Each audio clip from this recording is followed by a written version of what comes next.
ప్రభు నామానికి మహిమ కలుగును గాక. మన ప్రభువైన యేసుక్రీస్తు వారి శ్రేష్టమైన నామంలో మీ అందరికీ వందనాలు. ప్రతిరోజు ప్రభు మనకిస్తున్న సందేశాన్ని బట్టి ప్రభుని స్తుతిస్తూ ఉన్నాను. మధ్య మధ్యలో ఎప్పుడైనా అవసరాన్ని బట్టి 1-2 రోజులు అందించలేకపోయినా ఉన్న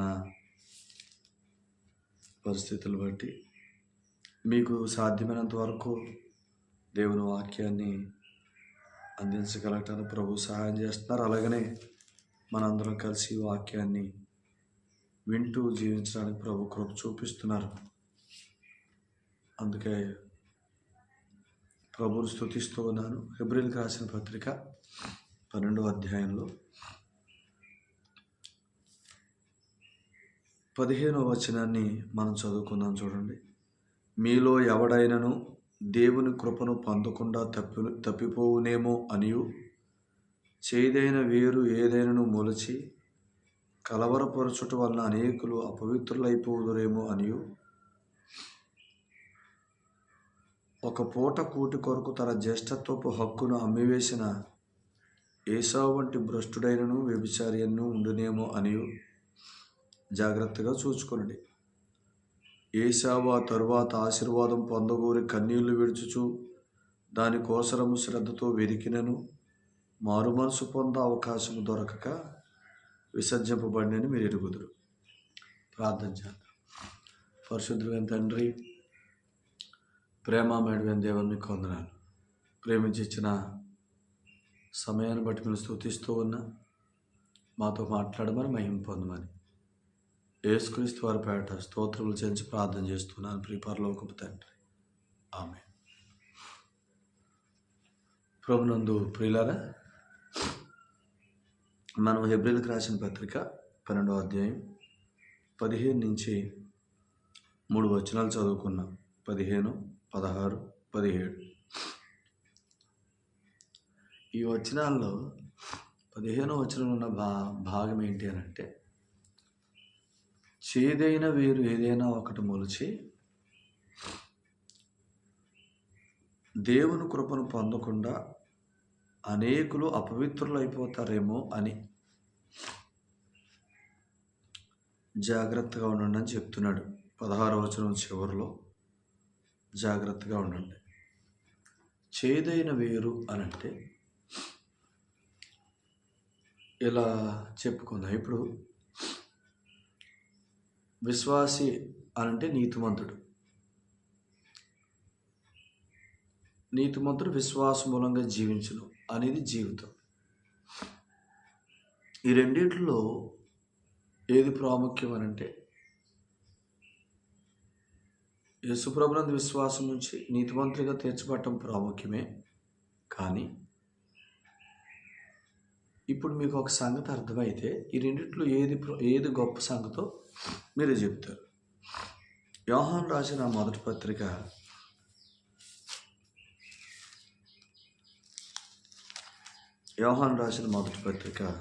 4వ అధ్యాయం 9వ వచనం, మనము ఆయన ద్వారా జీవించినట్లు. 8, 9 కూడా చదువుదాం. చూడండి. దేవుడు ప్రేమ స్వరూపి, అనగా దేవుడు ప్రేమ అయి ఉన్నాడు. ప్రేమ లేనివాడు దేవుని ఎరుగడు. మనము ఆయన ద్వారా జీవించినట్లు దేవుడు తన అద్వితీయ కుమారుని లోకములోనికి పంపెను. దీనివలన దేవుడు మన యందు ఉంచిన ప్రేమ ప్రత్యక్ష పరచబడిను. మీరు గమనించారా? మనం ఆయన ద్వారా జీవించినట్లు దేవుడు తన కుమారుని లోకానికి పంపించాడు.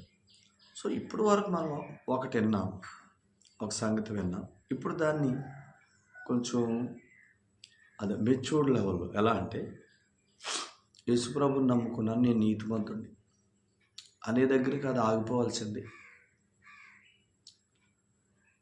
యేసుప్రభుని నమ్ముకున్నాను, నీతిమంతుడిని. యేసుప్రభుని నమ్మినప్పుడు దేవుడు నన్ను ఎందుకు నీతిమంతుడిగా తన కుమారుడిగా చేసుకున్నాడంటే, అసలు ఆయన మూలముగా జీవించే జీవితం ఉంది.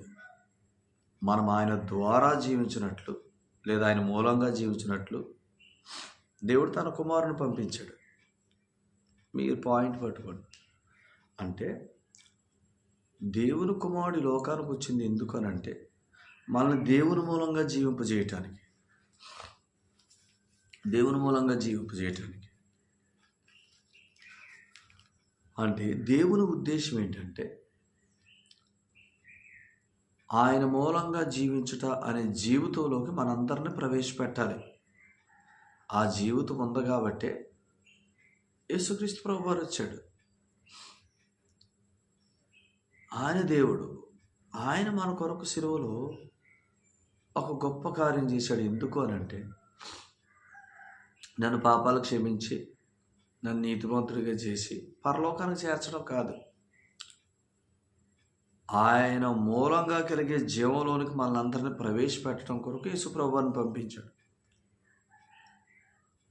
ఆ ప్రభువునందు విశ్వాసం ద్వారా మనందరం పాపక్షమాపణ పొంది దేవుని కుమారులమై ఆ జీవంలోనికి ప్రవేశిస్తున్నాం అన్నమాట. సో ఏ వ్యక్తి అయితే యేసు ప్రభువునందు విశ్వాసం ఉంచుతున్నాడో ఆ వ్యక్తి దేవుని మూలంగా కలిగే జీవంలోనికి ప్రవేశిస్తున్నాడు. ఆ వ్యక్తికి దేవుని మూలంగా కలిగే జీవము ఉందన్నమాట. ఆ జీవానికి అతడు వారసుడు, అర్హుడు. యేసు ప్రభునందు విశ్వాసం ఉంచి పాపక్షమాపణ పొంది దేవుని కుమారుడు అవటం ద్వారా అతడు దేవుని మూలంగా కలిగే జీవానికి వారసుడు అవుతున్నాడు. మీరు జాగ్రత్తగా ఆలోచించండి. అంటే యోహాను మొదటి పత్రిక 4:9 ప్రకారం ఆ జీవమును ఇవ్వటం కొరకే కుమారుని పంపించాడు. సో ఈ జీవం అంటే ఏంటంటే తిమోతికి రాసిన మొదటి పత్రిక 4:8 దైవభక్తి అని అన్నాడు. దేవుని మూలంగా కలిగే జీవం అంటే దైవభక్తి అని చెప్పి, దైవభక్తి ఎప్పటి జీవం విషయంలోనూ రాబో జీవం విషయంలోనూ ప్రయోజనకరం అని అన్నాడు. అంటే దైవభక్తి అంటే ఏంటి? ఆయన మూలంగా జీవించుట. ఆయన మూలంగా జీవించడం అనేది ఇప్పటి జీవము రాబో జీవం. అంటే ఇప్పటి జీవంలోను రాబో జీవంలోను వాగ్దానంతో కూడిందనమాట. అది వాగ్దానంతో కూడింది కాబట్టి అది ప్రయోజనకరం అన్నాడు. సో ఇలా అనుకోండి, దైవభక్తి అని అంటే దేవుని మూలముగా జీవించుట, దాన్నే నీతిమంతుడు విశ్వాస మూలంగా జీవించుట అని అన్నాడు. ఆ జీవితం ఉంది కాబట్టి ఆ జీవంలోనికి మనందరిని ప్రవేశపెట్టడానికి దేవుడు తన కుమారుని లోకానికి పంపించాడు. కుమారుని యందు విశ్వాస మూలంగా ఆ జీవంలోనికి ప్రవేశించడానికి అవసరమైన పాపక్షమాపణను, కుమారత్వాన్ని మనకిచ్చి మన నీతిమంతులుగా తీర్చి ఆ జీవానికి అర్హులుగా చేస్తున్నాడు. ఇది ఇలా మనం ఎదుగుతున్నాం కాబట్టి ఇలా నేర్చుకోవాలన్నమాట. కాబట్టి నేను యేసుప్రభునందు విశ్వాస మూలంగా నీతిమంతుడిని, నేను దేవుని కుమారుణ్ణి అన్న దగ్గరే మనం ఆగిపోకూడదు. అది ఆ నీతిమంతుడు కుమారుడు అనే స్థితి ఎందుకు? ఆయన మూలంగా జీవించడానికి ఇచ్చాడు. అది అసలు ఆయన మూలంగా జీవించే జీవితం కొరకే ఆ స్థితిలోకి మనల్ని నడిపించాడు. ఆయన ఆ స్థితిని మనకి ఇచ్చాడు. అంటే ఈ స్థితి ఇచ్చింది ఎందుకు అనంటే ఆయన మూలంగా జీవించడానికి. దాన్నే తిమోతికి రాసిన మొదటి పత్రిక 4:8 దైవభక్తి అన్నాడు. దైవభక్తి అది వాగ్దానంతో కూడింది కాబట్టి, అంటే దైవభక్తిలో ఇప్పటి జీవం ఉంది, లేదా ప్రస్తుత జీవితం ఉంది, రాబో జీవితం ఉంది. ప్రస్తుత జీవితం, రాబో జీవితం, ఈరోజు రేపు ఎల్లుండి సమస్తం మన భవిష్యత్తు అంతా ఉంది. ప్రస్తుత జీవితం, రాబో జీవితం కూడా వాగ్దాన రూపకంగా ఉంది. ఈ వాగ్దానం ఆయన అదే తిమోతికి రాసిన 2వ పత్రిక 1వ అధ్యాయం 1వ వచనంలో క్రీస్తు యేసునందు జీవమును గూర్చిన వాగ్దానమును బట్టి అని అన్నాడు. అంటే క్రీస్తులో జీవాన్ని గూర్చిన వాగ్దానం ఉంది కాబట్టి ఆయన రక్షణను గూర్చిన వాగ్దానాన్ని నెరవేర్చాడు. జీవమును గూర్చిన వాగ్దానం లేకపోతే, ఆయన మూలంగా జీవించే జీవితం అనేది లేకపోతే ఆయన రక్షకుడు కాలేడు. రక్షకుడు అంటే ఏంటి? కేవలం విడిపించి వదిలేసేవాడు కాదు. విడిపించి నడిపించు అంటే నడిపించటం ఎక్కువ కాలమా, విడిపించటం ఎక్కువ సార్లు జరుగుతుంది? నడిపించటమే ఎక్కువ కాలం. విడిపించటం సువార్త నమ్మినటిని విడిపించాడు. నడిపించడం ఎక్కువ కాలం అంటే ఇంత ఎక్కువైన జీవితం ఉంది కాబట్టి ఆయన విడిపించాడు. సో అందుకనే జీవింప చేయగలడు కాబట్టే ఆయన విడిపించాడు. నడిపించగలడు కాబట్టి విడిపించాడు. కొనసాగింపు చేయగలడు కాబట్టే విశ్వాసన కర్త అయ్యాడు. జీవింపు చేయగలడు కాబట్టి బ్రతికించాడు. యేసు ప్రభువులో ఎఫెసీ పత్రిక 2వ అధ్యాయం ప్రకారం ఆయన క్రీస్తుతో కూడా మనల్ని బ్రతికించి క్రీస్తుతో కూడా మనల్ని పరలోకంలో కూర్చోబెట్టాడు. ఎందుకు?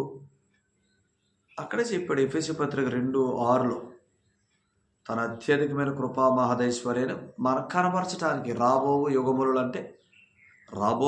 అంటే మనం జీవిస్తున్న దినాలన్నింటిలో ఆయన అత్యధికమైన కృపను కనపరచడానికి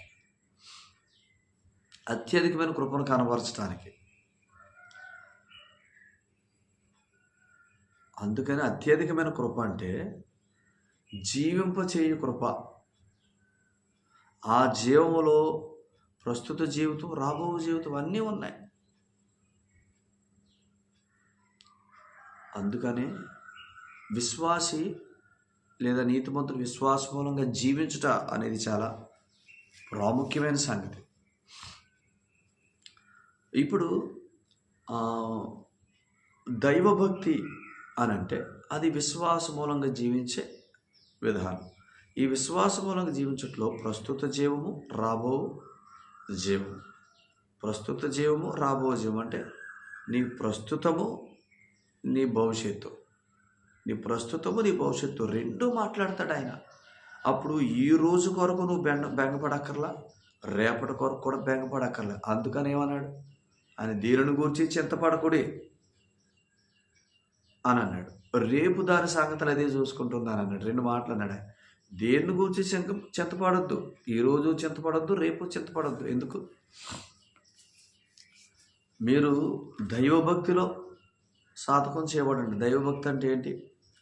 విశ్వాసి విషయంలో నీతిమంతుడు విశ్వాస మూలంగా జీవించును అనేది. విశ్వాస మూలంగా జీవిస్తూ ఉండండి. అప్పుడు ఈరోజు విషయంలో మీకు టెన్షన్ ఉండదు, రేపు విషయంలో టెన్షన్ ఉండదు. ఎందుకు? దైవభక్తి అంటే ప్రస్తుత జీవము, రాబో జీవం కాబట్టి రెండిట్ల గురించిన వాగ్దానంతో కూడింది కాబట్టి అది ప్రయోజనకరం అన్నాడు తిమోతి 1 పత్రిక 4:8. సో అది ప్రయోజనకరం. దైవభక్తి ఇప్పటి జీవం విషయంలో, రాబో జీవం విషయంలో వాగ్దానాలతో కూడింది కాబట్టి దైవభక్తి. ఎందుకు? అసలు ఆయన మూలంగా జీవించే జీవితం అంటేనే వాగ్దానాలను స్వతంత్రించుకొనుట, వాగ్దానాల సారాన్ని మనం అనుభవించుట. వాగ్దానాల సారం మనం ఎలా అనుభవిస్తామంటే సిలువలో ఆయన వాగ్దానాలన్నింటినీ నెరవేర్చాడు. మన కొరకు ఆయన అప్పగించుకున్నప్పుడే, ఆయన సమాప్తం అన్నప్పుడే మన పక్షంగా ప్రతి వాగ్దానము నెరవేర్చాడు. ప్రతి వాగ్దానం నెరవేర్చాడంటే మనకు సమస్తం ఆయన సెట్ చేసి పెట్టాడు, రెడీ చేసి పెట్టాడు. వాటిని మనం ఆ వాగ్దానాలను స్వతంత్రించుకోవటానికి ఆయన ఇప్పుడు దైవభక్తిలో అంటే విశ్వాస మూలంగా మనం జీవించట్లో, దాన్నే తెస్సలోనికీయులకు రాసిన 1 పత్రిక 2వ అధ్యాయం 13వ వచనంలో వర్తమాన వాక్యాన్ని వినుట అని అన్నాడు. అనుదినం వర్తమాన వాక్యాన్ని వినటం. దైవభక్తి అన్నా, విశ్వాస మూలంగా జీవించటన్నా, వర్తమాన వాక్యాన్ని పొందుకొనుట అన్నా. వర్తమాన వాక్యం అంటే, వర్తమానం అంటే ప్రస్తుతం, వర్తమాన కాలం కదా. ప్రస్తుతం జీవిస్తున్న దినాల్లో ఆయన మాటని పొందుకోవటం ప్రతిరోజు. విశ్వాస మూలంగా జీవించడంటే విశ్వాస వాక్యాన్ని బట్టి జీవించడం. ఆయన నోటి మాటను బట్టి జీవించుట. రొట్టె వలన మాత్రం కాదు, దేవుని నోటి నుంచి వచ్చే మాట వలన జీవించుట. ఆ నోటి నుంచి వచ్చే మాట మనకి ఎలాగ అందుద్ది అని అంటే ఆయన వాగ్దాన రూపకంగా అందుద్ది. అందుకనే దైవభక్తి ఇప్పటి జీవంలో రాబో జీవంలో వాగ్దానంతో కూడింది కాబట్టి ప్రయోజనకరమన్నాడుగా. అంటే ఈ దైవభక్తి లేదా విశ్వాస మూలంగా జీవించుట, ఆయన నోటి మాటను బట్టి జీవించుట అనే దాంట్లో మనం ఉంటే, అంటే ప్రతిరోజు వర్తమాన వాక్యం మన దగ్గరకు వస్తూ ఉంటే ప్రస్తుత జీవాన్ని గురించి రాబో జీవాన్ని గురించిన శ్రేష్టమైన వాగ్దానాలు మన దగ్గరికి పంపుతాడు ఆయన. మన దగ్గరికి వస్తాయి. వచ్చినప్పుడు మనం ఆ వాగ్దానాలని మనం తీసుకుంటున్నప్పుడు ప్రస్తుత జీవితం విషయంలో నిర్భయంగా ఉంటాం, రాబో జీవం విషయంలో నిర్భయంగా ఉంటాం. ప్రస్తుత జీవం విషయంలో నిర్భయంగా ఉంటాం, రాబో జీవం విషయంలో నిర్భయంగా ఉంటాం. అందుకనే దీన్ని ఏమన్నాడంటే, ఇలా ప్రతిరోజు వర్తమాన వాక్యాన్ని, అనుదిన వాక్యాన్ని, దేవుని వాగ్దానాలను మనకి ఇచ్చే వాక్యం. ఏ వాక్యం మనం వినాలంటే విశ్వాసి వాగ్దాన రూపకమైన వాక్యం వినాలా. విశ్వాసికి, దేవుని కుమారునికి వాగ్దాన రూపకమైన వాక్యం రావాల. దేవునిలో మనకున్న ప్రతి వాగ్దానాన్ని గూర్చిన, మన కొరకు నెరవేర్చబడిన ప్రతి వాగ్దానాన్ని గూర్చిన వాక్యం, విశ్వాస వాక్యం రావాలి. కానీ మనల్ని అధైర్యపరిచే, మనల్ని కలవరపెట్టే బోధలు మన దగ్గరికి రాకూడదు.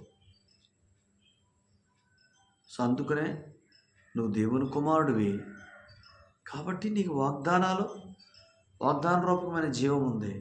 ఆ వాగ్దాన రూపకమైన జీవితంలో ప్రస్తుత జీవితం ఉందే, రాబో జీవితం ఉంది.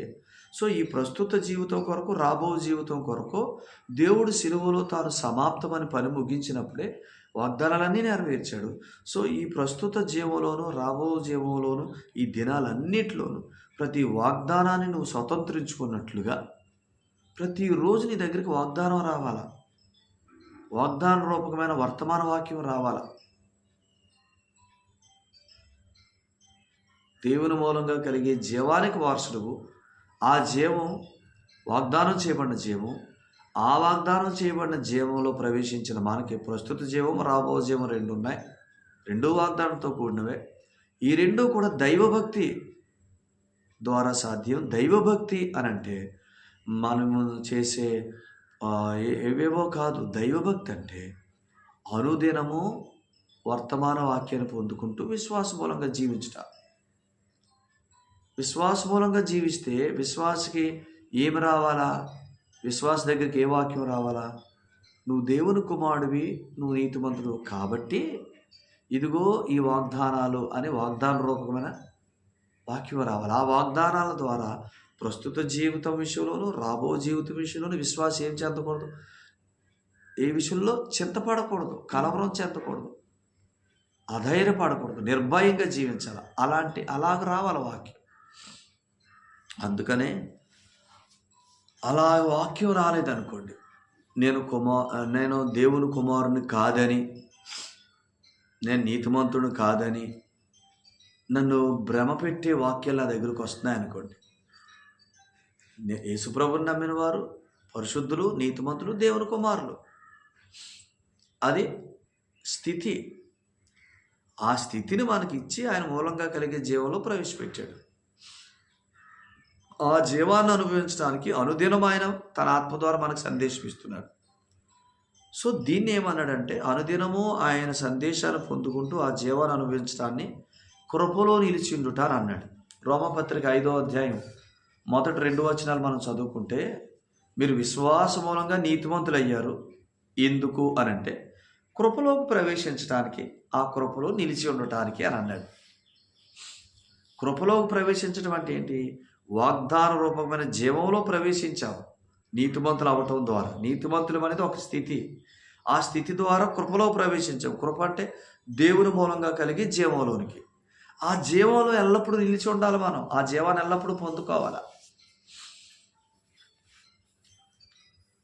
అందుకనే ఎవడైనా కృపలో నుంచి తప్పిపోతాడు. ఎప్పుడు తప్పిపోతాడు? చేదైన వేరు మొలుస్తాడు. ఇలా చెప్తారు. దేవుని కృప అంటే ఏంటి అని అంటే ఆయన మూలంగా కలిగే జీవాన్ని అనుభవించేది. ఎవరు అనుభవిస్తారు ఆ దేవుని కృపను అని అంటే, ఎవరైతే యేసు ప్రభునందు విశ్వాసం మూలంగా నేను నీతివంతుడినై కుమారుడినయింది ఎందుకో తెలుసా? ఆయన మూలంగా కలిగే జీవంలో నేను ఏకమవటానికి. అందుకని యేసు ప్రభునందు విశ్వాసం ఉంచిన మనల్ని దేవుడు ఆయనలో ఏకం చేసుకున్నాడు. యోహాను సువార్త 22లో నా యందు నీవును నీ యందు నేనును ఉన్నలాగున తండ్రి వీరును మనలో ఉన్నారన్నాడు. మనం క్రీస్తులో ఉన్నాం, క్రీస్తు దేవుల్లో ఉన్నాడు, మనం దేవుల్లో ఏకమై ఉన్నాం.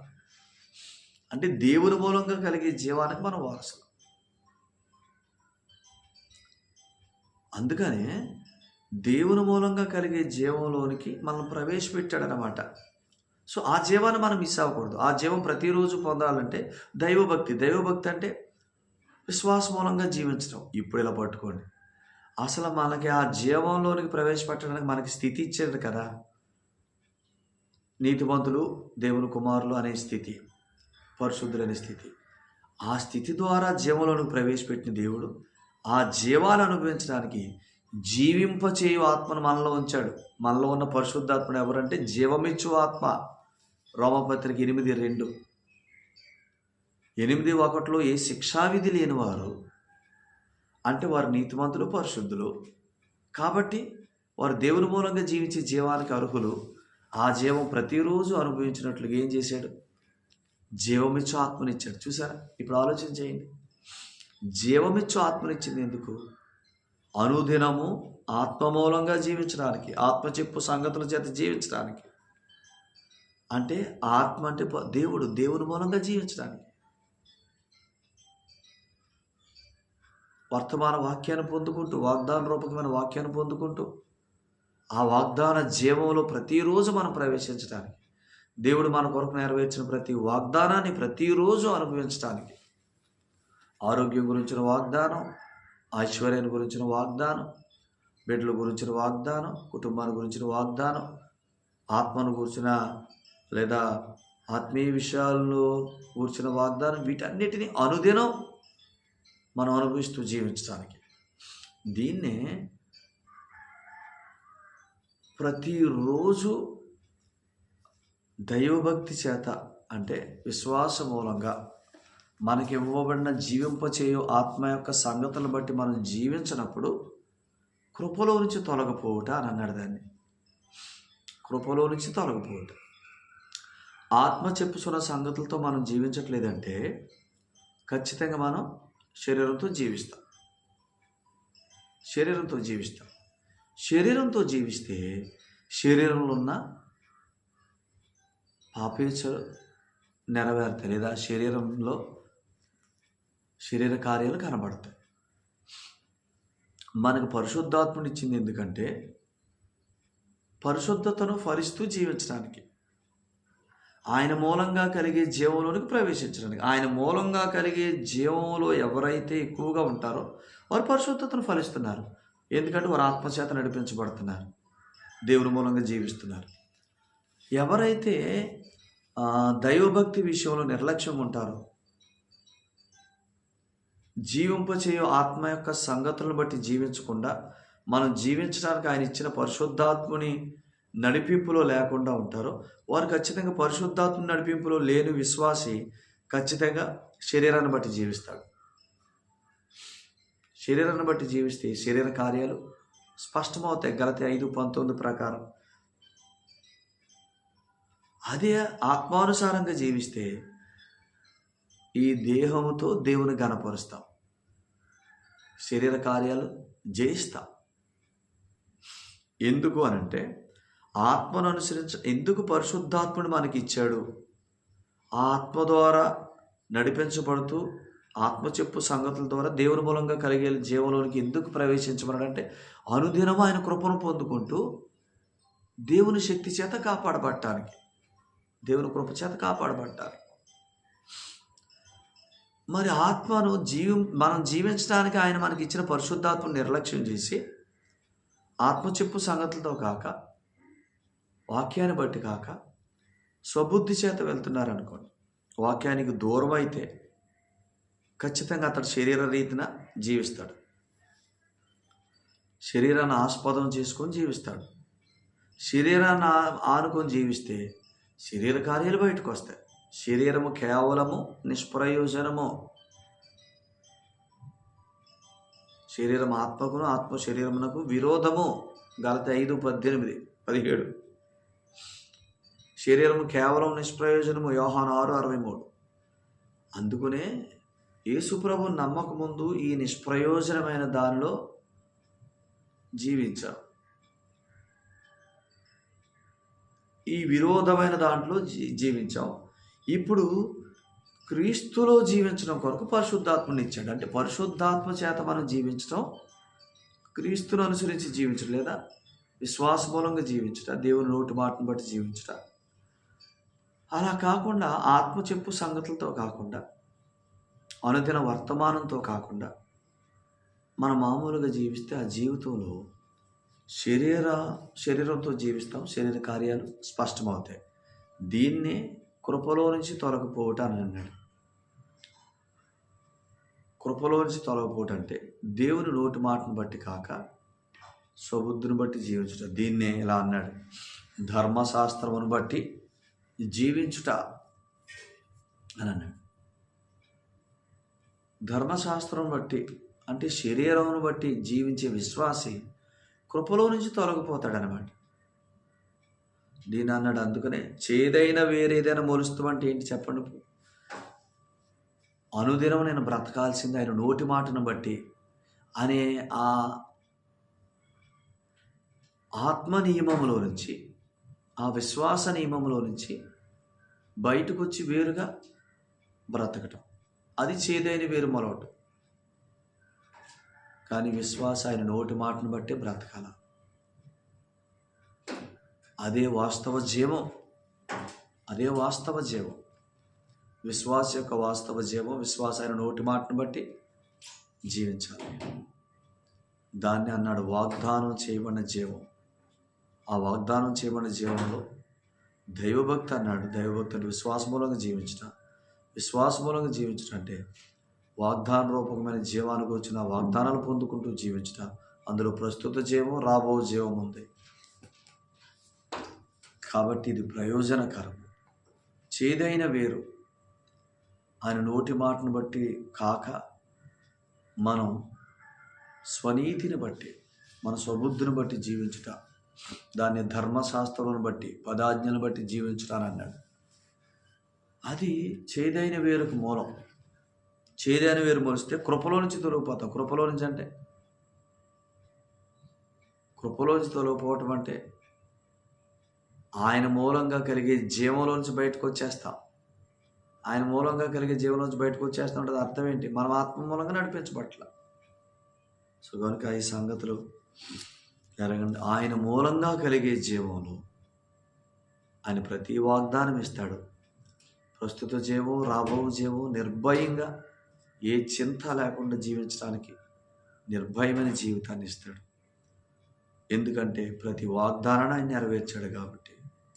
దేవుడు అట్టు కృప మనకు దయచేయను గాక. దేవుడి మాటలు మనల్ని దీవించును గాక. ఆమేన్. పరిశుద్ధుడు తండ్రి, ప్రేమ కలిగిన దేవుని వందనాలు. ప్రేమించి ఇచ్చిన సందేశానికి స్తోత్రాలు. మా ప్రియులందరూ దీవించమని, ఆశీర్వదించమని, ఈ సంగతులు స్పష్టంగా గ్రహించి ఆయన విశ్వాస మూలంగా జీవిస్తూ అనుదిన వర్తమాన వాక్యాన్ని పొందుకుంటూ, వాగ్దాన రూపకమైన నాయన సంగతులు పొందుకుంటూ, ప్రతి వాగ్దానాన్ని పొందుకుంటూ, కృపలో నిలిచి నాయన గొప్ప కార్యాలు చూడటానికి మీ కృపను దయచేయండి. నాయన మీ నోటి మాటను బట్టి కాక, అనగా విశ్వాస నియమాన్ని బట్టి కాక, ఆత్మ నియమమును బట్టి కాక, వారు శరీరంగా జీవించకుండా ఉండటానికి సహాయం చేయండి. ఎప్పుడైతే నేను మీ నోటి మాటను బట్టి జీవించట్లేదో శరీరంతో జీవిస్తాను. శరీరంతో జీవిస్తే శరీర కార్యాలు స్పష్టమవుతాయి.